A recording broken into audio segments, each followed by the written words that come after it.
ಸರಿ ಕಣಯ್ಯ, ಇನ್ನೊಂದು ಅರ್ಧ ಗಂಟೆಯಲ್ಲಿ ನಾನು ನಿಮ್ಮ ಮನೆ ಹತ್ರ ಇರ್ತೀನಿ. ಓಕೆ ದೀಪ್ತಿ, ನಾನು ಸ್ವಲ್ಪ ರಾಮಣ್ಣವ್ರ ಮನೆ ಕಡೆ ಹೋಗ್ಬಿಟ್ಟು ಬರ್ತೀನಮ್ಮ. ನಿನಗೆ ಒಂದು ಗಂಡು ನೋಡಕ್ ಹೇಳಿದ್ದೆ. ಅವ್ರ ಹೆಂಡತಿ ಕಡೆ ತವರಲ್ಲಿ ಒಂದು ಸಂಬಂಧ ಇದೆಯಂತೆ, ಹೋಗಿ ವಿಚಾರ ಮಾಡ್ಕೊಂಡ್ ಬರ್ತೀನಿ. ಸರಿ. ಓಹೋ, ಅಕ್ಕನಿಗೆ ಮದ್ವೆನಾ? ಅಕ್ಕ, ನೀನ್ ಮದ್ವೆ ಆಗಿ ಗಂಡನ ಮನೆಗೆ ಹೋದ್ರೆ ಇಷ್ಟ ಚೆನ್ನಾಗಿ ಅಡಿಗೆ ಮಾಡ್ಕೊಡೋರು ಯಾರು? ನೀನ್ ಮದ್ವೆ ಆಗಿ ನಿನ್ಗೊಬ್ಳು ಹೆಂಡತಿ ಬರೋವರೆಗೂ ನಾನ್ ಮದ್ವೆ ಆಗಿ ಹೋಗಲ್ಲ, ಸರಿನಾ? ಇವನ್ಗೆ ಯಾರಮ್ಮ ಹೆಣ್ಣು ಕೊಡ್ತಾರೆ? ಯಾಕಪ್ಪ ಆತರ ಹೇಳ್ತೀರಾ? ನನ್ ತಮ್ಮನ್ಗೇನ್ ಕಮ್ಮಿ ಆಗಿರೋದು? ಕೆಲ್ಸ ಅಲ್ಲಮ್ಮ, ಇವನ್ ಖರ್ಚಿಗೂ ನಾನೇ ದುಡ್ಡು ಕೊಡ್ತಾ ಇದ್ದೀನಿ. ಇವನಿಗೆ ಮದುವೆ ಅಂತ ಮಾಡಿದ್ರೆ ಅವನ ಹೆಂಡತಿನೂ ನಾನೇ ನೋಡ್ಕೋಬೇಕಷ್ಟೇ. ಇಂಜಿನಿಯರಿಂಗು ಇದೇ ಕಾಲೇಜಲ್ಲಿ ಓದ್ತೀನಿ, ಅಲ್ಲಿ ಕ್ಯಾಂಪಸ್ ಇಂಟರ್ವ್ಯೂಸ್ ಇದೆ, ಅವಾಗ ಕೆಲಸ ಪಕ್ಕ ಅಂತ ಹೇಳಿದ್ದ. ಓದ್ ಮುಗಿದು 2 ವರ್ಷ ಆಯ್ತು. ಅವನು ಹೇಳಿದ್ದಷ್ಟೇ ಗ್ಯಾರಂಟಿ, ಕೆಲಸ ಇಲ್ಲ. ಯಾವಾಗ ಸಿಗುತ್ತೆ ಅನ್ನೋ ಗ್ಯಾರಂಟಿನೂ ಇಲ್ಲ. ಇವನ್ ಪರವಾಗಿ ನೀನ್ ವಾದ ಮಾಡಕ್ ಬಂದಿದ್ಯಾ? ವಯಸ್ಸಿಗೆ ಬಂದಿರೋ ಮಗಳನ್ನ ಇನ್ನು ಮದುವೆ ಮಾಡಿಲ್ಲ ಯಾಕೆ ಅಂತ ಕೇಳ್ತಾರೆ. ಓದ್ ಮುಗಿಸಿ ಮನೇಲಿ ಕೂತಿರೋ ಮಗ ಇನ್ನು ಯಾಕೆ ಕೆಲಸ ಮಾಡ್ತಿಲ್ಲ ಅಂತ ಕೊಂಕು ಮಾತಾಡ್ತಾರೆ. ಇದನ್ನ ಕೇಳೋ ಕರ್ಮ ನನಗೆ. ಇವನು ಓದ್ಗೆ ಅಂತ ಇದ್ದೊಂದು ಮನೇನು ಬ್ಯಾಂಕ್ ಪ್ಲೆಡ್ಜ್ ಮಾಡಿದೀನಿ. ಅದು ಈ ಮಹಾನ್ ಭಾವನ್ಗೂ ಗೊತ್ತು. ಅದನ್ನ ಯಾವಾಗ ಬಿಡಿಸ್ಕೊತಾನೋ, ಇಲ್ಲ ನಾನು ಹೋದ್ಮೇಲೆ ಈ ಮನೇನೂ ಮಾರಿ ಫುಟ್ಪಾತಲ್ಲೇ ನಿಂತ್ಕೊಂತಾನೋ, ಆ ದೇವ್ರಿಗೆ ಗೊತ್ತು.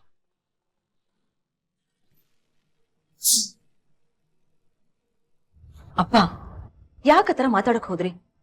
ಪಾಪ ಈಗ ನೋಡಿ, ತಿಂಡಿನ ತಿಂದೆ ಹೋದ. ಅವನ್ ಹಂಗ್ಸಿದ್ರೆ ನನ್ಗೆ 2 ತುತ್ತು ಜಾಸ್ತಿ ಇಳಿಯುತ್ತೆ ಅಂತ ತಿಳ್ಕೊಂಡಿದ್ಯೇನಮ್ಮ? ಸಂತ ಆಗುತ್ತಮ್ಮ. ಮನೆಯಿಂದ ಆಚೆ ಕಾಲಿಟ್ರೆ ಸಾಕು, ಜನಗಳು ಈ ಪ್ರಶ್ನೆಗೆ ಉತ್ತರ ಕೊಟ್ಟು ಸಾಕಾಗುತ್ತೆ. ಏನೋ ನಿನ್ ಮದುವೆಗೆ ಅಂತ ಒಂದ್ ಚೀಟಿ ಹಾಕಿದ್ದೆ, 5 ಲಕ್ಷ ರೂಪಾಯಿ ಬಂದಿದೆ. ಅದನ್ನ ಬ್ಯಾಂಕ್ ಅಲ್ಲಿ ಫಿಕ್ಸೆಡ್ ಡಿಪಾಸಿಟ್ ಇಟ್ಟಿದ್ದೀನಿ. ನಿನ್ ಮದುವೆ ಅಂತ ಮಾಡಿ ಮುಗಿಸಿದ್ರೆ ಸಾಕು. ನೋಡ್ ಮಗ, ಎಲ್ರ ಮನೇಲಿ ಇದೇ ಪ್ರಾಬ್ಲಮ್. ಕೆಲ್ಸ ಇಲ್ದ ಗಂಡ ನೋಡಿದ್ರೆ ಸಾಕು, ಗಂಡ ಹತ್ರ ಅಪ್ಪಂದ್ರು ಆಡ ಕಾಮನ್ ಡೈಲಾಗ್ ಕಣ ಇದು. ನೀನ್ಯಾಕ ಇಷ್ಟೊಂದು ಕೋಪ ಮಾಡ್ಕೊಂತೀಯ? ಕೋಪ ಅಲ್ವೋ, ಫ್ರಸ್ಟ್ರೇಷನು. ಕೆಲಸ ಇಲ್ಲದೆ ಖಾಲಿ ಕೂತ್ಕೊಳಕ್ ಆಗ್ತಿಲ್ವೋ? ನನಗೂ ಕೆಲಸ ಮಾಡೋ ಆಸೆ ಇದೆಯೋ? ನನಗೂ ಸ್ವಾಭಿಮಾನ ಇದೆ. ಅಪ್ಪ ನನಗೋಸ್ಕರ ಪ್ಲೆಜ್ ಮಾಡಿರೋ ಮನೆನ ಬಿಡಿಸ್ಕೊಳ್ಬೇಕು. ನನ್ನ ಸ್ವಂತ ದುಡ್ಡಲ್ಲಿ ಅಕ್ಕನಿಗೆ ಮದುವೆ ಮಾಡಿಸಿ ಸೀರೆ ಕೊಡಿಸ್ಬೇಕು. ಹೇಗಾದರೂ ಮಾಡಿ ಒಂದು ಸೆಕೆಂಡ್ ಹ್ಯಾಂಡ್ ಕಾರ್ ತೊಗೊಂಡು ಅಪ್ಪನಿಗೆ 4 ಪುಣ್ಯಕ್ಷೇತ್ರ ಸುತ್ತಾಡಿಸ್ಬೇಕು ಅಂತ ಆಸೆ ಇದೆ. ಆದರೆ ಯಾವುದಕ್ಕೂ ಕೆಲಸ ಇಲ್ಲದೆ ಶಾಪ ಥರ ಆಗೋಗಿದ್ಯೋ.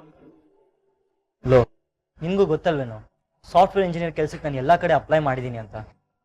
ಆದರೆ ಅಪ್ಪ ಮನೆ ಪ್ಲೇಜ್ ಮಾಡಿ ಕಾಲೇಜ್ ಸೇರಿಸಿದ್ರು. ಕಾಲೇಜ್ನವರು ಕ್ಯಾಂಪಸ್ ರಿಕ್ರೂಟ್ಮೆಂಟ್ ಇರುತ್ತೆ, 100% ಪ್ಲೇಸ್ಮೆಂಟು, ನಿಮಗೆ ಕೆಲಸ ಗ್ಯಾರಂಟಿ ಅಂತ ಹೇಳಿದ್ರು. ನಿಮ್ಮ ಇಂಗ್ಲೀಷ್ ಸರಿ ಇಲ್ಲ, ಅದು ಸರಿ ಇಲ್ಲ, ಹಾಳು ಮೂಳು ಹೇಳಿ ಕೊನೆಗೆ ಕೆಲಸನೂ ಇಲ್ಲ, ಮಣ್ಣು ಇಲ್ಲ. ನನ್ನ ಆಸೆ ಕನಸು ಎಲ್ಲ ಮಣ್ಪಾಲಾಯ್ತು. ನೋಡು, ನಾವ್ ಅನ್ಕೊಂಡಿದ್ದೇನು ನಡೆಯಲ್ಲ. ಇವಾಗ ನಾನೇ ನೋಡು, ಓದಿದ್ LLB, ಆದ್ರೆ ಅಷ್ಟೆಲ್ಲ ಅಪ್ಪ ಸತ್ರು ಅಂತ ಅವ್ರ ಗೌರ್ಮೆಂಟ್ ಜಾಬ್ ನನಗ್ ಸಿಕ್ತು. ಇವಾಗ ಅದನ್ನೇ ಕಣ್ಗೊತ್ಕೊಂಡ್ ಮಾಡ್ಕೊಂತಿಲ್ವಾ? ನನ್ಗನ್ಸ್ದಂಗೆ ನಿಮ್ ಬೇರೆ ಕೆಲಸ ಉಳ್ಕೊಳ್ಳೋದು ಒಳ್ಳೇದು ಅನ್ಸುತ್ತೆ. ನಾನು ಅನ್ಕೊಂಡು, ಆದ್ರೆ ಮನ್ಸು ಒಪ್ತಾ ಇಲ್ಲ. ಮಗ, ಸುಮ್ನೆ ಯಾಕೆ ಟೆನ್ಷನ್ ಮಾಡ್ಕೊಂತ? ಎಲ್ಲ ಸರಿ ಹೋಗುದ್ ಬಿಡೋ. ಕಾಫಿ ಕುಡಿ, ತಣ್ಣಗಾಗೋಗುತ್ತೆ. ದೊಡ್ಡೋರು ಹೇಳ್ತಾರೆ, ಕೆಲಸಕ್ಕೋಸ್ಕರ ಓದ್ಬೇಡಿ, ತಿಳುವಳಿಕೆಗೋಸ್ಕರ ಓದಿ ಅಂತ. ಆದ್ರೆ ನಮ್ಮಲ್ಲಿ ಹೆಚ್ಚಿನ ಜನರಿಗೆ ಒಳ್ಳೆ ಉದ್ಯೋಗ ಸಂಪಾದನೆ ಮಾಡೋ ಉದ್ದೇಶದಿಂದಲೇ ಓದು ಅನ್ನೋದು ಅನಿವಾರ್ಯ ಆಗಿರುತ್ತೆ. ಅಂಥದ್ದೇ ಒಂದು ಅನಿವಾರ್ಯ ಮನಸ್ಥಿತಿಲಿದ್ರು ಅವಿನಾಶ್ ಎಂಬ ಮಧ್ಯಮ ವರ್ಗದಲ್ಲಿ ಬೆಳೆದ ಯುವಕ ತನ್ನ ಓದಿಗೋಸ್ಕರ ಬ್ಯಾಂಕಲ್ಲಿ ಪ್ಲೆಡ್ಜ್ ಆಗಿರೋ ಮನೆ ಬಿಡಿಸ್ಕೊಳ್ಳೋ ಜವಾಬ್ದಾರಿ, ಕೊನೆ ಕಾಲದಲ್ಲಿ ಅಪ್ಪನ್ ನೋಡ್ಕೊಳ್ಳೋ ಜವಾಬ್ದಾರಿ ಅವಿನಾಶ್ ಮೇಲೆ ಇತ್ತು.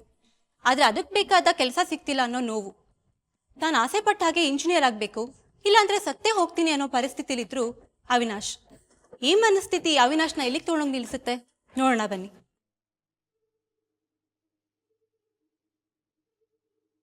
ಬೆಳಿಗ್ಗೆ ಅಪ್ಪ ಮಾತಾಡಿದಕ್ಕೆ ಬೇಜಾರ್ ಮಾಡ್ಕೋಬೇಡ್ವು. ಅಪ್ಪಂಗೆ ನಿಂದೆ ಚಿಂತೆ ಆಗಿದೆ. ಅಕ್ಕ, ನಾನು ಕೆಲ್ಸಕ್ಕಂತ ಎಲ್ಲಾ ಕಡೆ ಅಪ್ಲೈ ಮಾಡಿದೀನಿ, ಆನ್ಲೈನ್ ರಿಕ್ವೆಸ್ಟ್ ಕಳ್ಸಿದೀನಿ. ಆದ್ರೆ ಎಲ್ಲಿಂದನೂ ಪಾಸಿಟಿವ್ ರಿಪ್ಲೈ ಬರ್ತಾ ಇಲ್ಲ. ನಾನಾದ್ರೂ ಏನ್ ಮಾಡಕ್ಕಾಗತ್ತಕ್ಕ?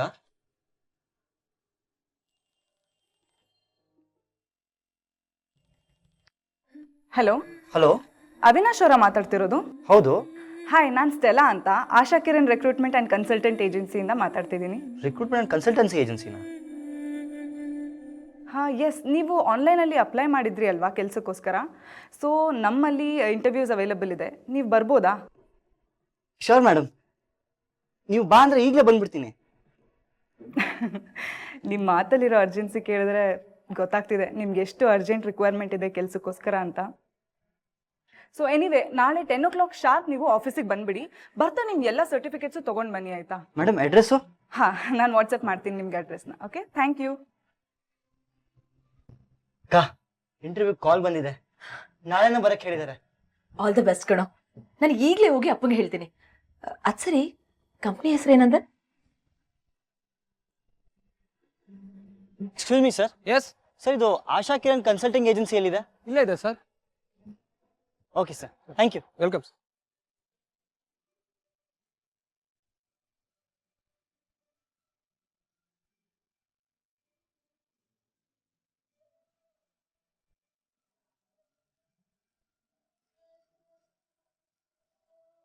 ಹಲೋ, ಅರವಿಂದ್ ಅವರಾ?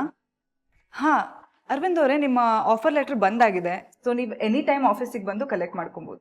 ಯಾ, sure, thank you so much.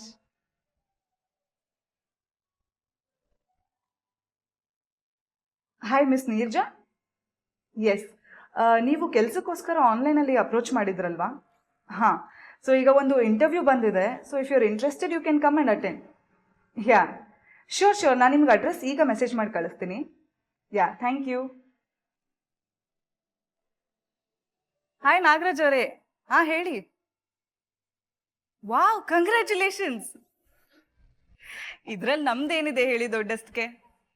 ನೀವು ನಮ್ಮ ಹತ್ರ ಒಂದು ಒಳ್ಳೆ ಕೆಲಸ ಬೇಕು ಅಂತ ಬಂದ್ರಿ. ಸೊ ನಮ್ಮ ಏಜೆನ್ಸಿಯಿಂದ ನಿಮಗೆ ಸೂಟಬಲ್ ಆಗುವಂಥ ಒಂದು ಒಳ್ಳೆ ಜಾಬ್ ಕೊಡ್ಸಿದ್ವಿ ಅಷ್ಟೇ. We just did our duty.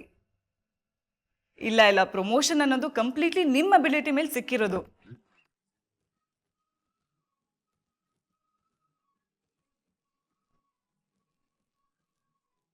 So anyway, congratulations. ಕೆಲಸ ಸಿಕ್ಕಿ 3 ತಿಂಗಳಿಗೆ ಪ್ರಮೋಷನ್ ಸಿಕ್ಕಿದೆ ನಿಮಗೆ. ಟ್ರೀಟ್ ಕೊಡಿಸ್ಲೇಬೇಕಾಯ್ತಾ? Thank you. Next. Sure, thank you. Have a good day. Hello madam. Hello. ನನ್ನ ಹೆಸರು ಅವಿನಾಶ್ ಅಂತ. ನಿನ್ನೆ ನಂಗೆ ಇಲ್ಲಿಂದ ಕಾಲ್ ಬಂದಿತ್ತು ಕೆಲಸ ಕೊಡಿಸ್ತಾರೆ ಅಂತ. ಹೌದು, ಅದು ಸ್ಟೆಲ್ಲಾ ಅವ್ರು ಮಾಡಿರ್ತಾರೆ. ಸರ್ಟಿಫಿಕೇಟ್ಸ್ ಎಲ್ಲ ತಂದಿದ್ದೀರಾ? ಹಾಂ, ತೊಗೊಂಬಂದಿನಿ ಮೇಡಮ್. ಓಕೆ. ಯಾವ ಕಂಪ್ನಿನಲ್ಲಿ ಜಾಬ್ ಎಕ್ಸ್ಪೆಕ್ಟ್ ಮಾಡ್ತಿದ್ದೀರಾ? ಮೇಡಮ್, ಯಾವ ಕಂಪ್ನಿ ಆದರೂ ಪರವಾಗಿಲ್ಲ, ಆದರೆ ಒಳ್ಳೆ ಕಂಪ್ನಿ ಆಗಿರಬೇಕು. ಖಂಡಿತ ಸಿಗುತ್ತೆ. ಕೆಲಸ ಪಕ್ಕ ತಾನೆ? ಕೆಲಸ ಏನೋ ಪಕ್ಕ, ಆದರೆ ಸ್ವಲ್ಪ ಖರ್ಚಾಗುತ್ತೆ. ರಿಜಿಸ್ಟ್ರೇಷನ್ ಫೀಸಾ ಮೇಡಮ್? ಹಾಂ, ಬರೀ ನಮ್ಮ ಕಂಪ್ನಿನಲ್ಲಿ ರಿಜಿಸ್ಟ್ರೇಷನ್ ಮಾಡಿಸ್ಕೊಳಕ್ಕಲ್ಲ, ನೀವು ಸೇರೋ ಕಂಪ್ನಿ ರಿಜಿಸ್ಟರಲ್ಲೂ ನಿಮ್ಮ ಹೆಸರು ಸೇರೋ ಹಾಗೆ ಮಾಡ್ತೀವಲ್ಲ, ಅದಕ್ಕೆ. ಸದ್ಯಕ್ಕೆ OSS ಕಂಪ್ನಿನಲ್ಲಿ ಕೆಲಸ ಖಾಲಿ ಇದೆ. ಆ ಕಂಪ್ನಿಗೆ ನಿಮ್ಮನ್ನ ಕನ್ಸಿಡರ್ ಮಾಡ್ತೀವಿ. OSS ಅಂತ ಕಂಪ್ನಿ? ನಾನು ಸಾಫ್ಟ್ವೇರ್ ಇಂಜಿನಿಯರಾ ಮೇಡಮ್. ರಿಜಿಸ್ಟ್ರೇಷನ್ ಫೀಸ್ ಎಷ್ಟು ಖರ್ಚಾದರೂ ಪರವಾಗಿಲ್ಲ. ಎಷ್ಟು ಸಾವಿರ ಆಗುತ್ತೆ? 7. ಬಟ್ 1000 ಅಲ್ಲ, ಲಕ್ಷ. 7 ಲಕ್ಷನಾ? ಹಾಂ, ನಮ್ಮ ಕಡೆಯಿಂದ ಅಂತೂ ಕೆಲಸ ಪಕ್ಕ. ಅಕಸ್ಮಾತ್ ನಿಮಗೆ ಕೆಲಸ ಸಿಕ್ಕಿಲ್ಲ ಅಂದರೆ ನೀವು ಕೊಟ್ಟಿರೋ ದುಡ್ಡನ್ನ ನಿಮಗೆ ವಾಪಸ್ ಮಾಡ್ತೀವಿ. ಯಾವಾಗ ಕಟ್ತೀರಾ ಅಮೌಂಟ್ನ? ಸಾರಿ ಮೇಡಮ್, ನನ್ನ ಹತ್ರ ಅಷ್ಟೊಂದು ದುಡ್ಡಿಲ್ಲ.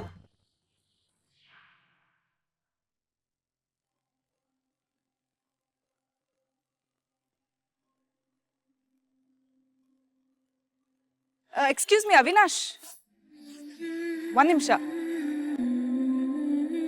ಹಾಯ್, ನನ್ನ ಹೆಸರು ಸ್ಟೆಲ್ಲಾ ಅಂತ. ನಾನೇ ನಿಮ್ಮ ಹತ್ರ ನೆನ್ನೆ ಫೋನಲ್ಲಿ ಮಾತಾಡಿದ್ದು. ಬಟ್ ಸಾರಿ, ಸ್ವಲ್ಪ ಬ್ಯುಸಿ ಇದ್ದೆ, ಬಂದಾಗಿಂದ ನಿಮ್ಮ ಹತ್ರ ಮಾತಾಡ್ಸೋಕ್ಕಾಗಲಿಲ್ಲ. ಓಕೆ, ಪರವಾಗಿಲ್ಲ madam. Hey, don't call me madam, Stella ಅಂತ ಕರೆದ್ರೆ ಸಾಕು. ನಾನೇನು ಈ ಕಂಪನಿ ಓನರ್ ಅಲ್ಲ, ನಿಮ್ಮ ಥರನೇ ಒಂದು ಎಂಪ್ಲಾಯಿ ಅಷ್ಟೇ. ನನ್ನ ಹಾಗ? ಈಗ ನಿಮಗೂ ಕೆಲಸ ಕೊಡಿಸ್ತಾರಲ್ವಾ ಇವರು? ಇಲ್ಲ, ಅವ್ರು ಕೊಡ್ಸೋದಿಲ್ಲ. ನೀವು ಕೇಳಿದಷ್ಟು ಹಣ ನಾನು ಕೊಡೋಕ್ಕಾಗಲ್ಲ. ಯಾಕಂದರೆ ನಾನೊಬ್ಬ ಮಿಡಲ್ ಕ್ಲಾಸ್ ಫ್ಯಾಮಿಲಿಯಿಂದ ಬಂದವನು. ನನ್ನ ಅಪ್ಪ ರಿಟೈರ್ಡು. ಅಕ್ಕನಿಗೆ ಮದುವೆ ಬೇರೆ ಮಾಡಿಸ್ಬೇಕು. ಮನೇಲಿ ತುಂಬ ಕಷ್ಟ ಇದೆ ಮೇಡಮ್, ಆಗಲ್ಲ. ನೋಡಿ ಮಿಸ್ಟರ್ ಅವಿನಾಶ್, ನಿಮಗೆ ತುಂಬ ಕಷ್ಟ ಇದೆ ಅಂತ ನನಗೆ ಗೊತ್ತು. ಬಟ್ ಕಾರ್ಪೊರೇಟ್ ವರ್ಲ್ಡ್ನಲ್ಲಿ ಹಣ ಕೊಡ್ದಲೆ ಕೆಲಸ ಸಿಗೋದಿಲ್ಲ. ಇನ್ಫ್ಯಾಕ್ಟ್ ನನಗೂ ಕೆಲಸ ಇರಲಿಲ್ಲ. ನಾನು ಒಂದೊಳ್ಳೆ ರೆಪ್ಯೂಟೆಡ್ ಕಾಲೇಜಲ್ಲೇ ಓದಿದ್ದೆ. ಕಾಲೇಜ್ ಮುಗಿದ ತಕ್ಷಣವೇ ನಿನಗೆ ಒಳ್ಳೆ ಕೆಲಸ ಸಿಗುತ್ತೆ, ಇಂಟರ್ವ್ಯೂಗೆ ಬರ್ತಾರೆ ಅಂತೆಲ್ಲ ಹೇಳಿದರು. ಬಟ್ ಎಲ್ಲ ಸುಳ್ಳು ಭರವಸೆ, ಅದ್ಯಾವುದೂ ಆಗಲೇ ಇಲ್ಲ. ಇದೇ ರೆಕ್ರೂಟ್ಮೆಂಟ್ ಏಜೆನ್ಸಿಯಲ್ಲೇ ನಂಗೆ ಕೆಲಸ ಸಿಕ್ಕಿದ್ದು. ಕೆಲಸ ಸೇರೋಕ್ಕೆ ಮುಂಚೆ ನಾನು 5 ಲಕ್ಷ ಕೊಟ್ಟಿದ್ದೆ. ಬಟ್ ಈಗ ನನ್ನ ಸಂಬಳ 40,000 ತಿಂಗಳಿಗೆ. ಸೊ ಆಲ್ಮೋಸ್ಟ್ 1 ವರ್ಷದಲ್ಲೇ ನಾನು ಕೊಟ್ಟಿದ್ದ ದುಡ್ಡು ನಂಗೆ ವಾಪಸ್ ಬಂದಾಯಿತು. ಈಗ ಏನೇ ಬಂದಿದ್ರು ಅದು ಲಾಭನೇ ಅಲ್ವಾ, it's like a bonus. First of all ಇಲ್ಲಿ ಕೆಲಸನೇ ಗ್ಯಾರಂಟಿ. ಇನ್ ಕೇಸ್ ಏನಾದರೂ ಕೆಲಸ ಸಿಗ್ಲಿಲ್ಲ ಅಂದ್ರೆ ನಿಮ್ ದುಡ್ಡು ನಿಮಗೆ ವಾಪಸ್ ಕೊಟ್ಬಿಡ್ತಾರೆ. ಇದು ಬರೀ ನನ್ನ ಒಬ್ಬಳ ಕಥೆ ಅಲ್ಲ ಕಣ್ರಿ, ಇಲ್ಲಿ ತುಂಬಾ ಜನಕ್ಕೆ ಇದರಿಂದ ಯೂಸ್ ಆಗಿದೆ. ಹಾ, ನೀವು ಫೋನಲ್ಲಿ ಮಾತಾಡಿ ನಾನು ಕೇಳಿಸ್ಕೊಂಡೆ. ಓ ಹೌದಾ? Then why don't you try? ಇಲ್ಲ, ಕಷ್ಟ ಆಗುತ್ತೆ. ಓಕೆ, ಇದಕ್ ಮೇಲೆ ನಿಮ್ಮ ಇಷ್ಟ. There is no force. ತಗೊಳ್ಳಿ, ಇದು ನಮ್ಮ ಕಂಪನಿ ಕಾರ್ಡ್. ಒಂದ್ಸಲ ಮನೆಗೆ ಹೋಗಿ ಒಬ್ಬರೇ ಕೂತ್ಕೊಂಡು ಯೋಚನೆ ಮಾಡಿ. ಒಂದು ಒಳ್ಳೆ ರೆಪ್ಯೂಟೆಡ್ ಕಂಪನಿಯಲ್ಲಿ ಕೆಲಸಕ್ಕಿಂತ 7 ಲಕ್ಷ ಚಿಕ್ಕದು ಅನ್ಸ್ಬೋದು. 7 ಲಕ್ಷ ಅರೇಂಜ್ ಮಾಡ್ಕೊಂಡು ಬರೋಕ್ಕಾಗಿದ್ರೆ ಬನ್ನಿ. ಹಾ, ಬಟ್ ಬರಕ್ ಮುಂಚೆ ಕಾಲ್ ಮಾಡ್ಕೊಂಡು ಬನ್ನಿ. ನೀವು ಯಾವಾಗಂದ್ರೆ ಅವಾಗ ಬಂದ್ಬಿಡ್ತೀರಾ, ನಮಗೆ ನಿಮ್ಮ ಹತ್ರ ಮಾತಾಡಕ್ ಪುರ್ಸತ್ತಿರ್ಬೇಕಲ್ಲ. ನೋಡಿದಿರಲ್ವಾ ನೀವೇ ಎಷ್ಟು ಜನ ಕ್ಲೈಂಟ್ಸ್ ಬರ್ತಾರೆ ಇಲ್ಲಿ ಅಂತ. ಸೊ ಕಾಲ್ ಮಾಡಿ. Thank you. ಹಾಗಾದ್ರೆ ಹೋಗಿ ದುಡ್ಡು ಕಟ್ಬೋದಲ್ಲ? 7 ಲಕ್ಷ ರೂಪಾಯಿ ಯಾರ ಹತ್ರ ಇದೆ? ಬ್ಯಾಂಕಲ್ಲಿ ಪರ್ಸನಲ್ ಲೋನ್ ತಗೊಂಡ್ರೆ ಶ್ಯೂರಿಟಿ ಯಾರು ಕೊಡೋರು? ಪರ್ಸ್ನಲ್ ಅಂದ್ರೆ ಒಂದು 2-3 ಲಕ್ಷ ಕೊಡ್ಬೋದು. ನನ್ನ ಫ್ರೆಂಡ್ ಸರ್ಕಲ್ ಲಕ್ಷಾಂತರ ರೂಪಾಯಿ ಕೊಡೋರು ಯಾರು ಇಲ್ಲ. ಅಪ್ಪ ನನ್ನ ಮದ್ವೆಗೆ ಅಂತ ಫಿಕ್ಸ್ ಮಾಡಿರೋ ಹಣ 5 ಲಕ್ಷ ಇದೆಯಲ್ಲ, ಅಷ್ಟನ್ನ ಕೊಟ್ರೆ ಕೆಲಸ ಸಿಗುತ್ತಾ ಅಂತ ರಿಕ್ವೆಸ್ಟ್ ಮಾಡ್ಕೋ. ಪ್ಲೀಸ್ ಬೇಡ, ನನ್ನ ಕೆಲ್ಸಕ್ಕೋಸ್ಕರ ನಿಮ್ಮ ಮದ್ವೆಗೆ ಇಟ್ಟಿರೋ ಹಣ ನನಗೆ ಬೇಡ. ಆ 5 ಲಕ್ಷದಲ್ಲಿ ನನ್ನ ಮದ್ವೆ ಮಾಡಿದ್ರೆ ನನ್ನ ಲೈಫ್ ಮಾತ್ರ ಸೆಟ್ಲ್ ಆಗುತ್ತೆ. ಅದೇ ನಿನಗೆ ಕೆಲಸ ಸಿಕ್ಕಿದ್ರೆ ಎಲ್ರೂ ಲೈಫು ಸೆಟ್ಲ್ ಆಗುತ್ತೆ. ಈಗ ಇನ್ನು ನನಗೆ ಗಂಡು ನೋಡ್ತಿದ್ದಾರೆ. ಇನ್ನು ಗಂಡು ಗೊತ್ತಾಗಿ ಮದ್ವೆ ಮಾಡೋ ಅಷ್ಟರಲ್ಲಿ ನೀನೇ ಆ ದುಡ್ಡನ್ನ ಹೊಂದಿಸ್ಕೊಡ್ಬೋದಲ್ಲ. ಅಷ್ಟರಲ್ಲಿ ನಿನಗೂ ಸ್ಟೆಲ್ಲಾಗೂ ಮದ್ವೆ ಆಗ್ಬೇಕು ಅಂತ ಅನ್ಸಿದ್ರೆ ನನ್ ಮದ್ವೆ ಜೊತೆ ನೀನು ಆಗ್ಬಿಡ್ಬೋದು. ಒಂದೇ ಖರ್ಚಲ್ಲಿ 2 ಮದ್ವೆ. ಆದ್ರೆ ಅಪ್ಪ ಒಪ್ಬೇಕಲ್ವಾ? ನಿನ್ನ ಮತ್ತೆ ಸ್ಟೆಲ್ಲಾ ಮದ್ವೆಗ? ಅಲ್ಲ ಅಕ್ಕ, 5 ಲಕ್ಷ ರೂಪಾಯಿಗೆ. ನೀನ್ ಒಪ್ಪುದಿಯಲ್ಲ, ಅಪ್ಪನ ನಾನು ಒಪ್ಪಿಸ್ತೀನಿ.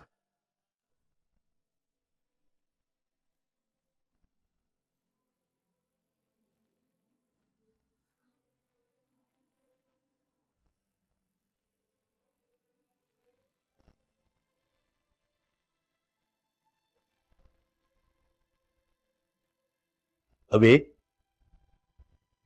ಅಕ್ಕ ಎಲ್ಲ ವಿಷಯ ಹೇಳಿದ್ದಾಳೆ. ತಗೋ 5 ಲಕ್ಷ. ತಗೋ.